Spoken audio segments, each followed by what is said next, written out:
자, 북미 정상회담 이후에 대북 관련주는 앞으로 더욱 본격적인 상승을 하게 될 것인가? 아니면 반대로 이제 재료가 소멸되는 것이니까 이제는 좀 거품이 거치는 그런 과정을 겪게 될 것인가? 대북 관련주에 대한 많은 궁금증이 있으시죠? 그래서 저희가 북미 정상회담 특집으로 준비했습니다. 블로크 이동훈 대표와 함께 이야기를 나눠보도록 하겠습니다. 어서 오세요. 네, 안녕하세요. 반갑습니다. 자, 일단 북미 정상회담 지금까지 나온 결과가 시장에 지금 어떻게 반영이 되고 있어요? 예, 일단 뭐 종목별로 보면 일단은 종목들은 이제 재료가 노출됐다 이런 네네. 반응에 이제 관련주들이 좀 하락하다가 이제 낙폭을 줄이거나 일부 종목은 이제 상승하기도 했고요. 시장 자체로는 뭐 이렇게 크게 특징적인 모습이 나오진 않습니다. 그러니까 왜냐하면 이제 결국엔 어떤 서명이 발표가 돼서 서명까지 이루어질 것인지 여부를 좀 확인하자라는 시각이 좀 있기 때문에 아직까지 시장 자체는 조금 관망하자라는 분위기고 개별적인 종목들은 하락하다가 낙폭을 축소하는 정도 이렇게 흐름이 나오고 있습니다. 알겠습니다. 오늘 제가 종목을 또 유심히 이것저것 검색을 해봐도 어떤 종목은 또 오르기도 하고요. 장중에 하락으로 전환되는 종목이 있는가 하면 또 상승으로 전환되는 종목도 있고 계속 오르고 있는 종목들도 있고요. 참 많이 희비가 엇갈리고 있는 것 같고 많은 대북 관련 투자자분들께서도 지금 이거 앞으로 어떻게 된다는 거에 대한 고민이 좀 많이 있으신 것 같아요. 일단 어떻게 봐야 될까요? 재료가 소멸된다고 봐야 되는 걸까요? 아니면 좋은 결과가 도출될 걸로 기대가 되니까 뭐 오늘 당장은 좀 쉬어가더라도 추가적인 상승이 있을 거라고 봐야 될까요? 예, 그러니까 뭐 우리가 이제 지난 시간에 얘기했던 걸 다시 한번 복귀해 볼 네네. 필요가 있는데요. 그러니까 지난주에 우리가 얘기했던 것이 개별적인 종목들은 재료가 소멸될 가능성, 그러니까 이제 재료가 오늘로서 절정에 달하기 때문에 추가적인 재료를 만들어내는 게 쉽지 않다는 점에서 보면 개별적인 종목은 절정 이렇게 봐야 될 것 같고 시장 자체는 오늘 결과에 따라서 좀 달라질 겁니다. 그러니까 형식적인 선언문 정도만 나온다라면 이제 좀 실망하는 어떤 물량이 좀 나올 수도 있는데요. 그렇지 않고 구체적인 어떤 합의 내용이 어느 정도 나오거나 뭐 이제 종전 협정에 관련된 어떤 내용들이 부각이 된다라면 중기적인 관점에서 외국인들의 매수세가 유입될 수 있는 환경이 되거든요. 특히 뭐 대표적으로 우리나라 기업들이 저평가되고 있는 코리아 디스카운트 이 부분이 해소될 수 있는 결정적인 계기가 될 수 있고 또 이 과정이 가을까지 계속해서 이어질 거거든요. 뭐 트럼프 대통령이 계속해서 중간 선거라든가 뭐 재선이라든가 이런 쪽으로 계속 활용할 거로 시장에서는 보고 있기 때문에 이에 따라서 이 재료가 계속 이어지게 된다라면 이거는 한국 증시에는 어쨌든 우호적인 환경이 된다는 점에서 증시 자체는 계속해서 우호적인 환경. 다만 개별적인 종목은 구체적인 사안이 어느 쪽으로 집중해야 될지 또 관찰해야 되기 때문에 종목들로는 이제 변동성이 나오되 변동성이 이제 위로 가는 변동성보다는 올라갔다가도 계속해서 매물이 반복되는 그런 형태가 될 가능성이 높다라고 봐야겠습니다. 지지부진한 흐름을 전망하시는 건가요? 이게 사실 보면 이후에 어떤 그 경협이 어디가 메인이 되느냐가 좀 네네. 다르거든요. 그러니까 우리나라와 일본, 중국이 지원하느냐, 미국이 네. 지원하느냐에 따라 관련주가 또 달라지거든요. 네네. 그러니까 지원하는 방식에 따라서 어떤 산업이 또 수혜를 받는지도 또 달라지는 그렇군요. 형태가 되기 때문에 네. 그러니까 경제 제재 해제 쪽에 문제가 되느냐 아니면 북한을 개발하는 쪽에 따라 또 달라지거든요. 그래서 이 부분이 확실하게 윤곽이 나오기 전까지는 재료의 어떤 피크다 이런 어떤 관점에서 어떤 종목들별로 올라갈 때마다 매물이 반복적으로 나오는 그런 형태가 되기 쉬울 것 같습니다. 네, 알겠습니다. 사실 이동훈 대표가 또 팟캐스트에서 계속 매일매일 시황 방송을 하고 있잖아요. 예. 제가 오늘 아침 그 시황 방송을 들어보니까 오늘 그 시장 전망에 대해서 일단 거래량은 늘어날 것이라고 전망을 하셨어요. 실제 예. 거래량은 늘어나고 있습니까? 그러니까 어제 오후부터 두드러졌던 현상인데요. 그러니까 보통 종목들의 거래량을 보면 11시까지 거래 대금이 그날 제일 많은 경우가 많거든요. 네네. 그 2시간 동안. 네. 근데 어제 경협주들이 막판 2시간에 거래 대금이 오전을 넘겼었습니다. 그러니까 오늘을 감안해서 이제 선제적으로 매수를 한 건데 네. 다만 성격적으로 아침에 매수하는 거래량하고 오후에 매수하는 거래량하고 성격이 좀 다릅니다. 어떤 식으로 예, 다릅니까? 그러니까 아침에 매수하는 경우는 그러니까 중기적인 관점에서 매수가 아침부터 사자 이런 관점이 많고요. 네네. 그러니까 뒷부분에 매수하는 거 우리가 보통 종가 공략이라고 얘기하는데 네네. 그러니까 샀다가 그 다음날 재료 나왔을 때 바로 매도하고 빠져나오는 단기성 자금이 조금 더 많거든요. 근데 어제 같은 경우는 오전에 매매가 좀 지지부진하다가 오늘 이 재료를 앞두고서 매수가 막판에 들어왔거든요. 그러니까 네. 이렇게 봤을 때는 오전에 이제 매물이 나오기 쉬운 구조인데 실제로 아침에 매도가 나오면서 종목들이 지금 마이너스를 밀리는 형태가 됐거든요. 그래서 거래량 이게 좋은 거래량이 되려면 이제 힘있게 우리가 흔히 얘기하는 그러니까 종가가 계속 올라가는 양봉 그렇죠. 형태가 돼야 네네. 되는데 지금은 단기 매매가 많이 섞인 거래량이기 때문에 시장에는 그렇게 크게 도움이 되지 않는 형태가 된다라고 봐야겠습니다. 네, 알겠습니다. 자, 사실 더 궁금한 거는 어제장 이후에, 그러니까 어제장 후반에 매수가 들어왔던 것은 말씀하셨던 대로 단발적인 어떤 모멘텀 투자를 하셨던 분들의 매수세가 많았다면 예. 오늘은 그러면 이 거래량이 늘어나고 있는 과정에서 좀 장기적으로 보는 사람들이 많아 보이는지 아니면 아직도 단기 투자를 위해 들어오고 계시는 분들이 많아 보이는지 시장 상황을 지금 어떻게 판단하고 계세요?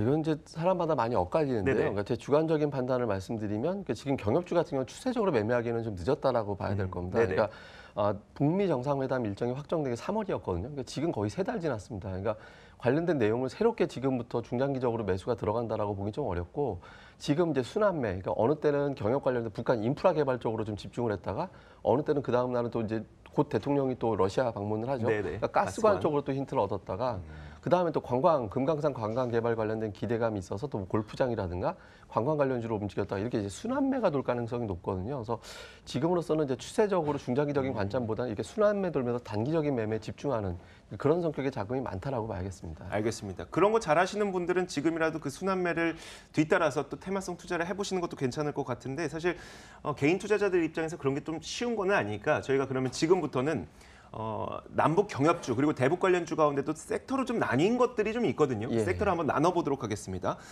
자, 일단 그 가장 처음에 관심을 받았었던 섹터가 있었죠. 그 북한 인프라 건설 섹터. 그래서 뭐 예. 건설주도 올랐었고 철도 관련주 올랐었고요. 그리고 뭐 시멘트 관련주도 이런 것들 올랐었고 지금 예. 어떻게 봐야 될까요?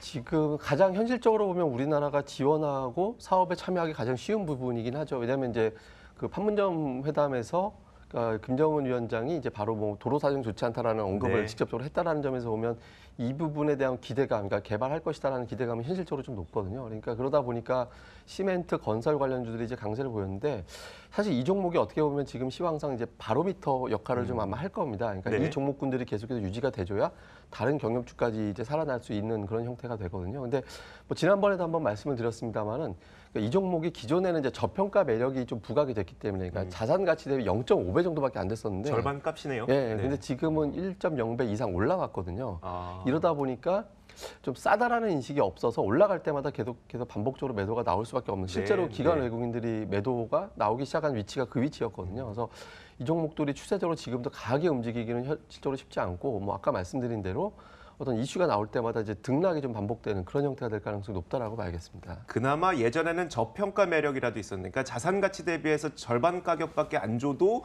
이 주식을 살 수가 있다 보니까 저평가 매력이라도 있었는데 지금은 이제 대북 테마로 인한 수급이 쏠림 현상이 나타나게 되면서 저평가 매력이 오히려 사라지게 된 예. 그런 계기가 됐네요. 그래서 실제로 이제 사업이 진행되기 전까지는 사실 매수에 나서기 좀 어려울 수도 있겠다는 생각도 들고요. 이게 이제 북미 정상회담 이후에 그러니까 추가적으로 뉴스량이 더 크게 나올 만한 사항은 없을 것 같거든요. 네네. 그러니까 지금 오늘 이후에 아마 이제 뭐 나중에 이제 평양을 뭐 이제 트럼프 대통령이 방문을 한다든가 이런 일정이 잡힐지 모르겠습니다만은 현실적으로 이제 테마주의 특성은 뉴스량에 비례하게 네네. 되거든요. 근데 지금 뉴스량을 감안해 볼 때 추가적으로 오늘 이후에 이제 더 많은 양이 쏟아져 나올 가능성은 그렇게 높아 보이지는 않습니다. 그리고 구체적으로 이제 북한에서 어떤 형태 대북 지원이 될지 여부도 아직은 협상이 구체적으로 시작된 것도 없거든요. 그래서 그 전까지 이제 막연하게 투자자들의 어떤 상상력에 뉴스 하나 끄집어내서 상상하는 투자가 될 가능성이 높아서 현실적으로 본다면 이제 추세적으로 연속적으로 한 3일 이상 올라가는 형태가 만들어지기는 어려울 것 같습니다. 네, 알겠습니다.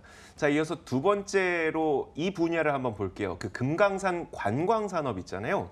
사실 이거는 어떻게 보면 인프라도 이미 다 갖춰져 있는 상태고 오케이만 떨어지면 다시 관광이 재개될 수도 있을 것 같으니까 예. 이쪽으로에 대한 기대감은 어떻습니까? 뭐 아난티라든지 현대상선 이런 종목들이 있을 텐데요. 예, 그러니까 좀 가능성을 높게 보면서 한번 네네. 살펴볼 필요는 있는 것 같습니다. 왜냐하면 다른 산업에 비해서 그러니까 주가가 물론 올라가긴 했습니다만 이제 이슈면에서 좀 덜 부각된 네네. 측면이 있거든요. 그리고 금강산 관광 개발이가 가장 빠르게 현실적으로 추진할 수 있는 아까 말씀하신 대로 뭐 도로라든가 이런 것과 무관하게 바로 동해에서 배 타고 들어가서 바로 이제 현실적으로 될 수 있기 때문에 오케이만 떨어지면 갈 수 있는 예, 거니까요. 그러니까 네. 북미회담 결과에 따라서는 바로 빠르게 이제 결정이 나올 수 있는 그러니까요. 부분이거든요. 그래서 이슈면에서 보면 이제 가장 단기에 나올 수 있다라는 점에서 보면 계속 좀 추진해 볼 필요가 이제 관심 있게 볼 필요가 있고요. 또 한 가지는 현대그룹 쪽에서 그러니까 우리가 이제 현대차 그룹이 있고 현대그룹이 있죠. 현대그룹 근데 있죠.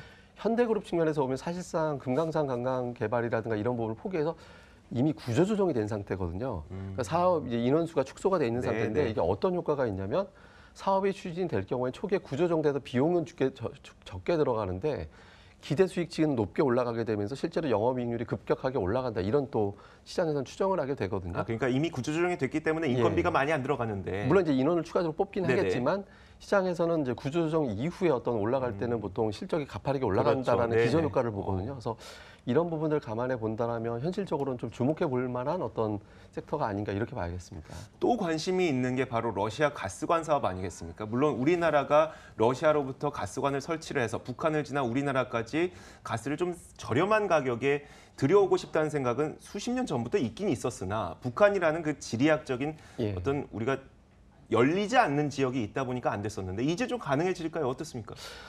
이거는 사실 이해관계가 다 맞아 떨어지는 네네. 측면이 있거든요. 그러니까 러시아 쪽에서도 뭐 수출 늘린다면 환영할 만한 것도 우리나라가 에너지 많이 수입하는 나라이기 때문에 러시아 쪽에서도 원하는 거고 북한이나 우리나라 쪽에서도 다 윈윈하는 전략이 좀 될 수 있거든요. 그리고 가장 단기에 바로 또 이슈가 나올 수 있는 게 이제 대통령이 또 바로 러시아 방문해서 뭐 물론 이제 메인은 이제 북한 관련된 어떤 그 지지를 해주는 어떤 판문점 선언, 그다음에 이제 북미 정상회담을 지지하는 걸 이끌어내겠지만 세부적으로는 이 가스관 부분이 어떤 형태가 됐든 이슈가 될 가능성이 높거든요. 그래서 단기적인 어떤 관점, 그러니까 이제 뭐 추세적으로 지금부터 아주 크게 중기적으로 올라간다 이렇게 보기는 어렵겠지만 단기적인 관점에서 본다라면 조정이 나올 때 한번 단기적인 관점에서 접근해 볼 만한 종목군으로 가장 일정상 빠른 종목이다라고도 봐야겠습니다. 저희가 지금 하단에다가 세아제강, 뭐 현대제철, 하이스틸 이런 종목들을 일단 언급을 해놓긴 했는데 이 종목들도 그럼 방금 말씀하셨던 것처럼 조정 나왔을 때 지금 매수해도 된다고 판단하시는 거예요? 예, 뭐 단기적인 관점이다라면 이제 강관 그 시장 점유 순서가 보면 이제 뭐 세아제강이라든가 이런 기업들이 좀 높거든요. 그래서 네네. 한번 주목해 볼 만은 한 것 같습니다. 네, 알겠습니다.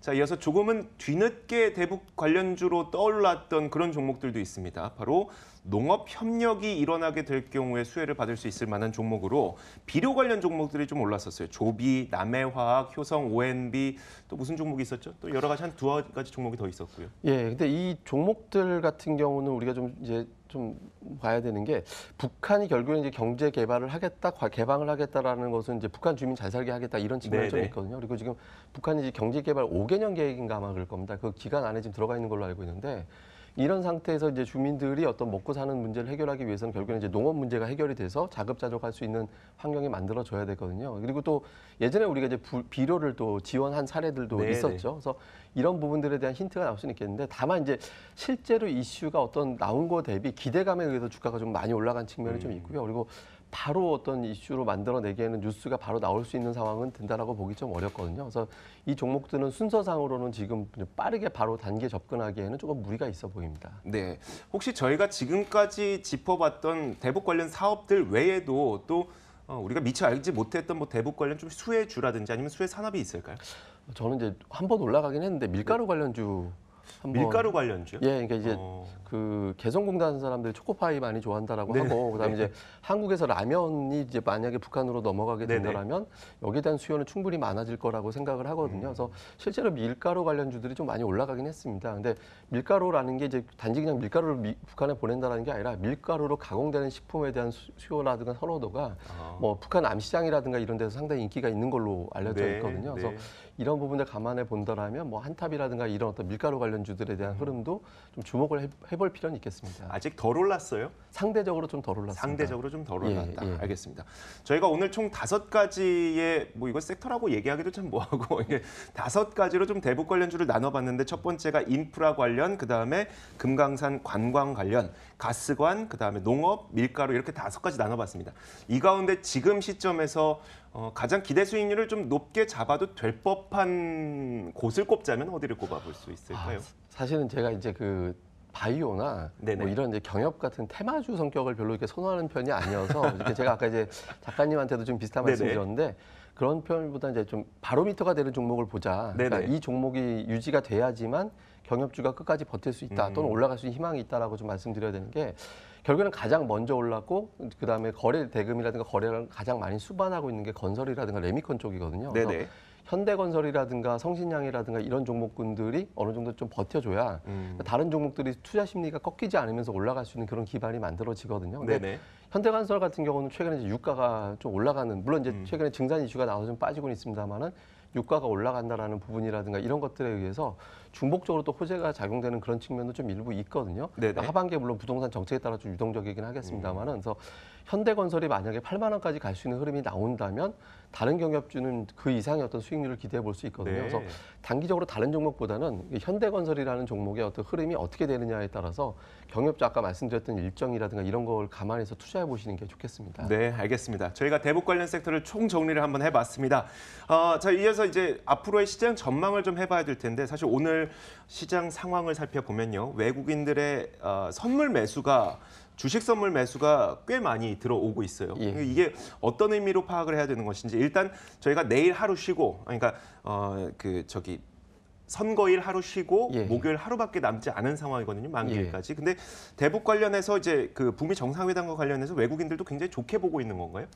그러니까 외국인들이 그러니까 올해 1월 1일부터 원래 이제 선물 매도 계약을 이렇게 계산하는 건 아니긴 합니다만 네네. 누적으로 볼 때 1월 1일 이후에 최대 8만 8천 계약까지 누적이 쌓였었거든요. 매도가 네, 네. 매도가 쌓였었는데 최근에 오늘까지 한 3만 계약 정도가 환매수가 됐습니다. 그러니까 네. 이건 하락 쪽에 베팅을 했다가 하락 쪽을 더 이상 가기 어렵겠다라고 그렇죠. 해서 환매수하는 네네. 거라고 보여지거든요. 그래서 일단 외국인들의 평가는 이후에 이 재료 가지고 추가적으로 내려가기는 어려운 환경이기 때문에 그러니까 반등할 가능성이 높다는 건데 이건 사실 오늘까지는 별로 의미가 없고요. 그러니까 만기일 이유가 중요합니다. 그러니까 네네. 만기일 이후에 새로운 어떤 신규 매수로 들어오느냐 아니면 3만 계약을 매수로 환매수했다는 건 바꿔 말하면 새롭게 매도할 수 있는 힘이 생긴 거거든요. 네. 이걸 만약에 매도하게 되면 또 악재가 될 수 있기 때문에 현재로서는 오늘보다는 이제 만기일 이후에 그러니까 이번 주 금요일 이후에 외국인들 선물 매매가 중요한데 현재로 봤을 때는 시황상 외국인들의 어떤 선물 매수가 들어오면서 현물 쪽에서도 이제 동반해서 들어오는 환경이 되지 않을까 이렇게 보고 있습니다. 저희가 시간이 얼마 남지 않아서 아주 간략하게 그러면 북미 정상회담 이후의 시장 전략을 좀 간략하게 세워주시죠.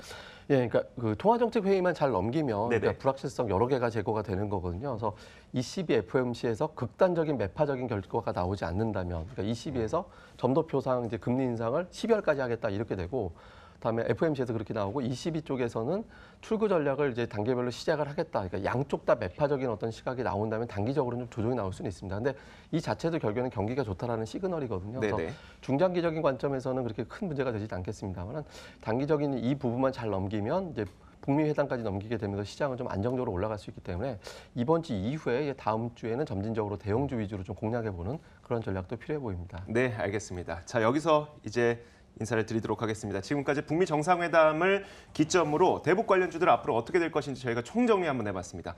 블로크 이동훈 대표였습니다. 오늘 말씀 고맙습니다.